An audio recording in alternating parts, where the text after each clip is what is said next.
كوكو لي في السلام عليكم، كنتمنىكم تكونوا بخير وعلى خير. وانتم كتشوفوا واحد الفيديو عواشر مباركه بصحه وما كتمناو. الاقتراح ديال اليوم هو واحد لي كيك كلاصي اللي كيجي زوين بطبقات لذيذه. واخا يعني غادي يكون فيه طبقات، ولكن كيف غتشوفوا المقادير بسيطه وكيجي لذيذ بزاف. ويعني الطريقه الا تبعتوها ممكن اي واحد يجربها حتى المبتدئات. ندوزو المقادير. غادي نحتاجو جوج بيضات، غنحتاجو السكر فاني ساشي، غنحتاجو كذلك نص كاس ديال سنيده، نص كاس زيت، ونص كاس الحليب. هادو بعبار ديال كاس العنبه. غنحتاجو كذلك بعبار كاس العنبه، كاس ديال الدقيق، قل معلقه. هذيك المعلقه غنعوضوها بالكاكاو اختياريه، ممكن اننا نستعملو فقط كاس ديال الطحين الفورس فقط. وغنحتاجو نص ساشي ديال الخميره. هاد المقادير ديال الطبقه الاولى اللي غتكون عباره على جينواز. وهانتوما معايا في طريقه التحضير. صافي، هنايا انا خديت الخلاط الكهربائي وضعت فيه جوج بيضات، يمكننا نستعملو حتى الضرب الكهربائي. المهم المكونات كامله خاصها تكون بحراره المطبخ. صافي، هنايا خديت البيض غنوضع عليه سكر سنيده، نص كاس بعبار ديال كاس العنبه. غادي نضيف كذلك قبصه الملح. صافي، غادي نضرب هاد السكر والبيض ونرجع معكم. هنايا بعد ما ضربت هاد السكر والبيض غادي نضيف عليهم الزيت، نص كاس ديال الزيت، وغادي نضيف عليهم هاد الساشي ديال الفاني. الا عندكم اي حاجه باش بغيتو تنسمو واحد الفاني او هذا تستعملوا. صافي، غادي نضرب هاد الزيت مع البيض والسنيده ونرجع معكم. صافي، هنا من بعد ما ضربتهم مزيان غادي نضيف عليهم نص كاس ديال الحليب.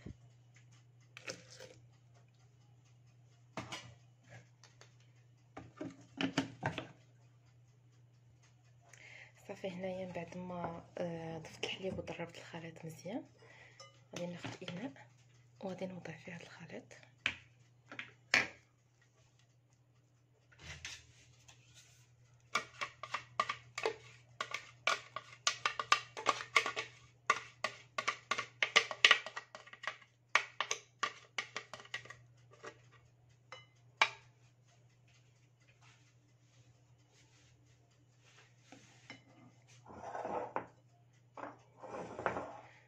ودابا غادي ناخذ هاد نص ساشي الخميره غادي نضيفها على الطحين وهاد الكاكاو. صافي، وغادي ناخذ الغربال ديالي وغادي نغربل هاد المكونات وغادي نضيفهم.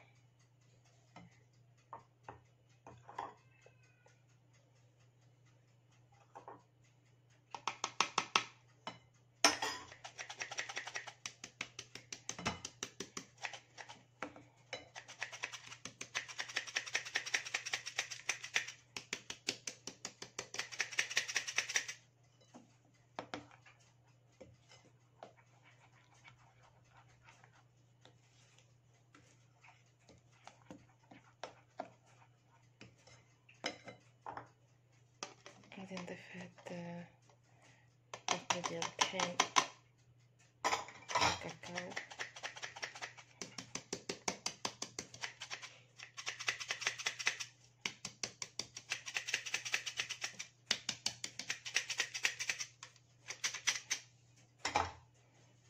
صافي، غادي نخلطها غير هكذا، ندخل هاد الطحين في البيض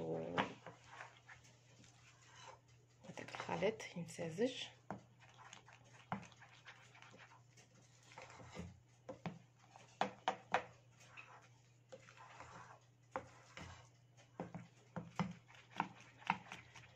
صافي. وهانتوما معايا صافي. هاد الخليط ها هو ما كيحتاجش منا، غير نخلطوه يدخل يمتزج الطحين مع البيض فقط. كيحتاجش منا شي خدمه، فقط غير هكذا ها هو ممتزج.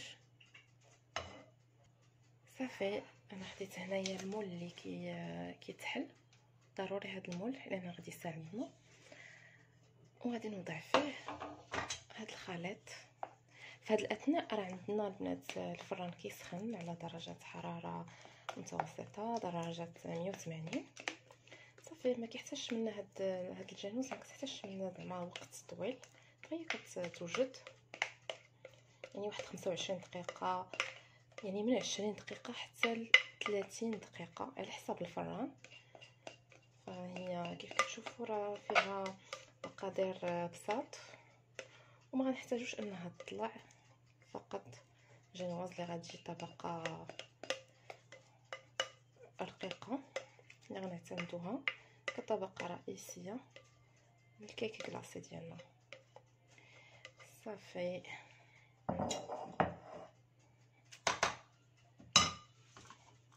نحاول نوزعو هكذا على الجوانب، وغادي ندخلو للفران اللي قلت لكم راه ديجا عندي سخون، ونرجع معكم. بالنسبه لاجينواز راهي مازال عندنا في الفران، واللي كيبغي ديك الطبقه يعني التحتانيه تكون مقرمشه، اللي يزيد عليه القرمشه في اي حاجه، فيستعمل بهاد الخطوه اللي غادي ندير. غادي ناخذ اللوز كيف كتشوفوا، خديت اللوز وقطعته فوق القطاعه، فاستعملت غير القطاعه بلا ما نستعمل المولينكس. المهم طريقه سهله. وغندوب معاه الشكلاط.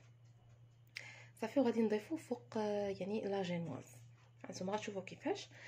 المهم بالنسبه للناس اللي ما عندهمش اللوز او ما كيبغيوش اللوز وهذا، يقدروا يستعملوا الكورنفليكس ياخذوه. انا عندي متوفر هذا النوع، نوريكم. نقدروا ناخذوه ونذوبوا الشكلاط ونضيفوا هذا الكورنفليكس، يعني نحاولوا نقسموه، ما نخليوش هكا، نقسموه قطع باش تجي واحد القرمشه في ديك الطبقه. يعني يمكن لكم تستعملوا اي حاجه، وبالنسبه اللي ما كيفضلش هذه القرمشه فيستغنى على هذه المرحله. صافي. انا غادي ناخذ كاسرول، غادي نوضع فيه هذا اللوز اللي عندي، وغادي نوضع كذلك الشكلاط.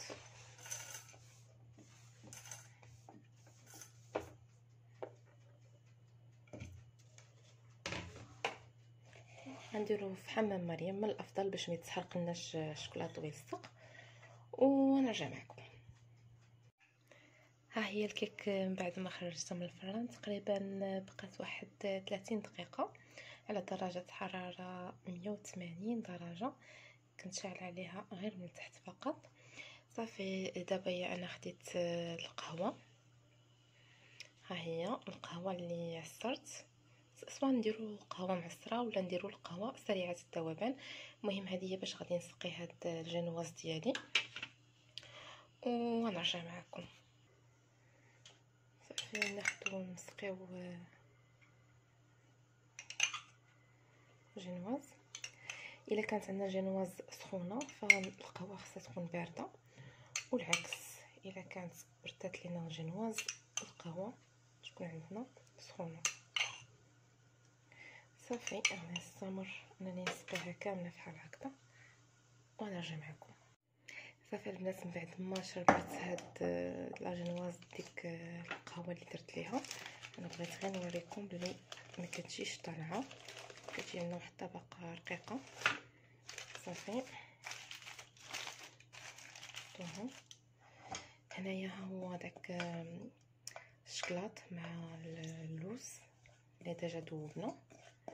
صافي. غادي نوضعها،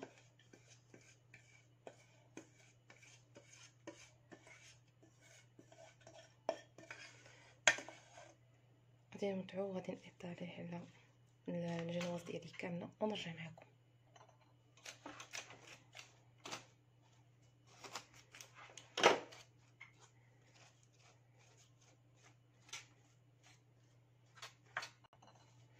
صافي ها هي من بعد ما ضفت هذيك الطبقه المقرمشه، شفتوا كيفاش كتجي. صافي غادي نخليها دابا تبرد وغادي نصاوبوا الطبقه الثالثه. هانتوما معايا هنايا في الطبقه الثالثه البنات غادي نحتاجوا لا كريم شونتي، وغادي نحتاجوا البسكويت. انا اختاريت هذا النوع، اي نوع متوفر عندكم في الدار. غنحتاجوا منه فقط 7 حبات. غنحتاجوا كاس الحليب، نحتاجوا نوتيلا باش نزيدوا واحد المعلقه يعني باش نسمو الكريم شونتي ديالنا. غنحتاجوا كذلك اليوغورت. انا هنايا اختاريت دانيت، سواء غندير ديال الشوكولا اولا الكراميل، لان عندي لا جينواز ديجا عندي بمذاق الكاكاو.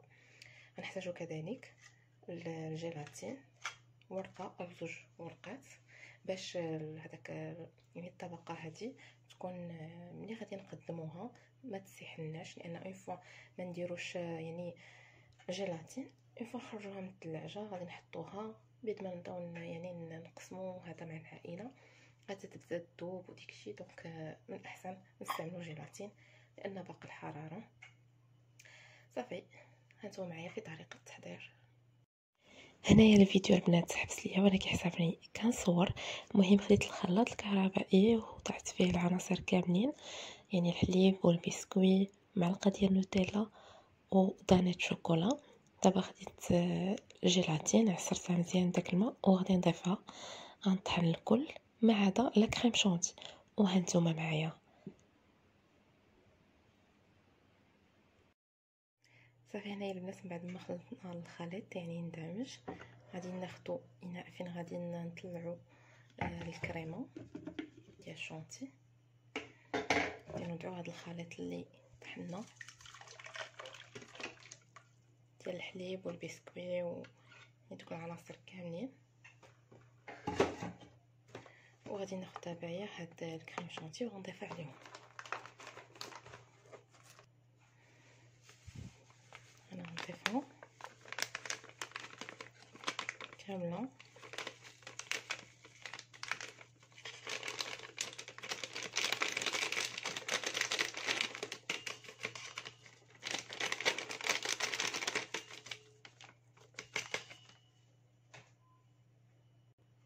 صافي هنايا غادي نخدم الكريم شونتي ديالي يطلع ونرجع معكم.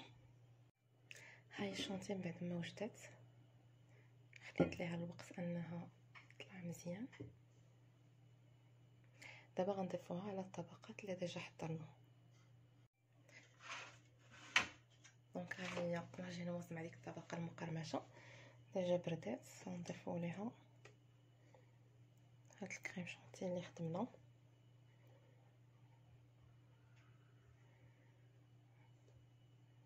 نضيفوها كامله.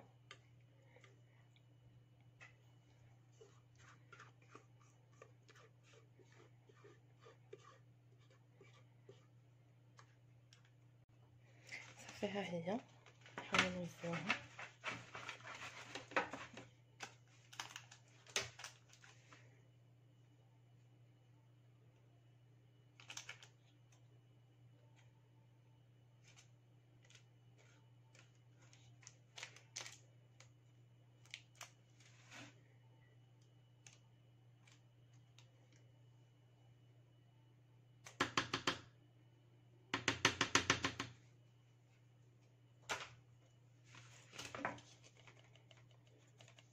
نقادوها كنفه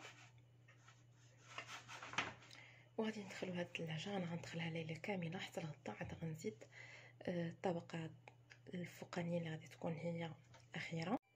كوكو لي في كيف شفتوا انا البارح حضرت معكم الكيك كلاصي. تعمدت انني نصايبها بالليل باش نخليها في الثلاجه تبات ليله كامله، باش الطبقه ديال الكريم شونتي مع المكونات والعناصر كامله اللي خلطنا معاها يشطوا في راسهم. عاد دابا الصباح فقط وغادي نكمل يعني الطبقه الاخيره اللي هي غتكون عباره عن كلاصاج. لهذا الكلاصاج غادي نحتاجو معلقه ونص ديال الكاكاو، نحتاج الفلون الشوكولا، انا هنايا كاع المنكهات غادي نديرهم بالشكلاط، لانني يعني من الاول اعتمدت على يعني جنواز بالشكلاط، وكذلك يعني وسط الكريم شونتي درت نكهه الشوكولا. نتوما على حسب النكهه اللي اختاريتو غادي تبقاو غاديين عليها. هنايا عندي سنيده 4 المعالق ديال سنيده. اللي ما كيبغيش السكر بزاف يقدر يدير 2 معالق ونص او 3.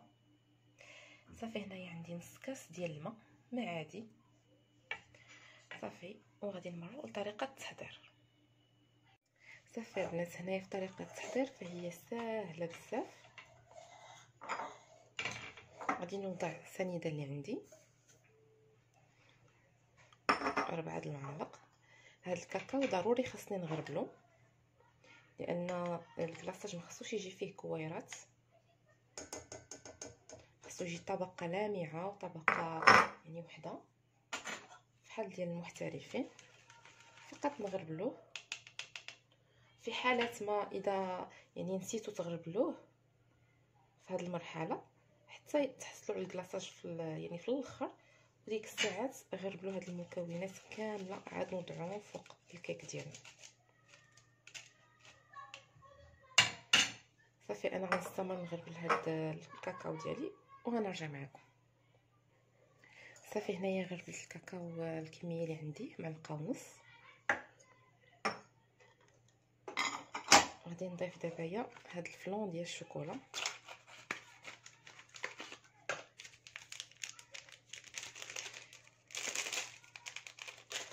كان يمكن ندير حتى الفلون ديال يعني ديال الفاني، لانني ديجا درت هنا الكاكاو يعني اللي عندنا. صافي غنوضع الفلون ديالي كامل، وغادي نضيف نص كاس ديال الماء اللي عندنا غير نمروا بها. صافي هنايا غادي نخلط العناصر كامله ونخلطها مزيان. صافي هنايا خلطت العناصر مزيان حتى ولات متمازجه مع بعضياتها. صافي غنوضعها على نار يعني متوسطه وغنستمر في التحريك. ضروري نحركو لان فيه سنيده ويعني والكاكاو غادي يلصق لنا، فما نخليوش نهائيا بدون تحريك، ضروري مع التحريك. صافي اون فوا يبدا يدير يعني دوك الفقاعات. البنات هانتوما ها هو الكلاصاج دابا عندنا واجد. صافي اون فوا يعني ما كياخذناش وقت طويل فوق النار. صافي غير كياخذ يعني ديك السنيده كتذوب مع الماء وكيبدا يعني في الفقاعات. صافي كيبدا يعقد. اون فوا كنحي صافي ديك الساعات كنطفيو عليه، غير كنطفيو عليه كنخليوه يعني كنحيدوه باش يبرد لنا شويه. صافي غير كيبدا يبرد ها هو كيبدا يعقد. راه ماشي بزاف، هو راه مازال دافي هنايا، راه ماشي بارد بزاف، لان الا برد بزاف عاوتاني غادي يعقد وما غاديش يكون سايح هكذا. صافي ها هي الكيك ديالنا. ضروري نديرو لها سولوفون عاد ندخلوها للثلاجه باش ما تاخذناش يعني الريحه ديال الثلاجه. صافي وغادي نوضع هاد الكلاصاج ديالي.